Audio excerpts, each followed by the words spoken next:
কংগ্ৰেছৰ যে গোটেই এপ্ৰ'চটোৱে প্ৰ' পাকিস্তান আৰু তেওঁলোকে যে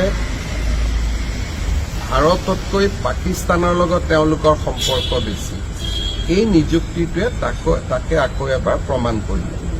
দ্বিতীয়তে, কংগ্ৰেছত ভূপেন বৰাই হওক বা আন কোনোবাই হওক, হিমন্ত বিশ্ব শৰ্মাই হওক, ভূপেন বৰাই হওক, যিকোনো সৰু ঘৰৰ পৰা থকা মানুহ বা সৰু ঘৰৰ পৰা ওলোৱা মানুহ যে ইয়াত ৰাজনীতি কৰিব নোৱাৰে, সেই কথাটো আজিৰ নিযুক্তিটোৱে আকৌ এবাৰ প্ৰমাণ কৰিছে। মই আজিৰ পৰা কেইমাহমান আগতে দিলীপ শইকীয়া, মই, ভূপেন বৰা আমি একেলগে গুৱাহাটীৰ পৰা এখন ফ্লাইটত ঘূৰি গৈছিলোঁ।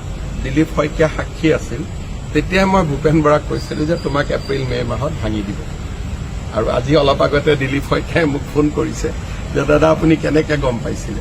কাৰণ তেওঁলোকে যেতিয়া এটা সময় থাকে, যেতিয়া পাৰ্টিটো ভাঙি যায়, তাক ভাল কৰাৰ কাৰণে আপোনাৰ মোৰ দৰে সাধাৰণ ঘৰৰ মানুহক ব্যৱহাৰ কৰিব।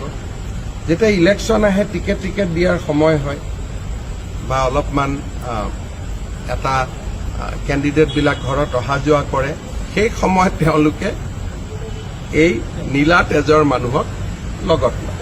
কিন্তু আমাৰ কাৰণে এটাই ভাল যে এতিয়া 10 ছেপ্টেম্বৰৰ যিখিনি কথা প্ৰকাশ পাব, তাৰপিছত মই ভাবোঁ যে গৌৰৱ গগৈ এজন ব্যক্তি হিচাপে আগতে উত্তৰ দিব লাগিলহেঁতেন, সংসদ হিচাপে উত্তৰ দিব লাগিলহেঁতেন।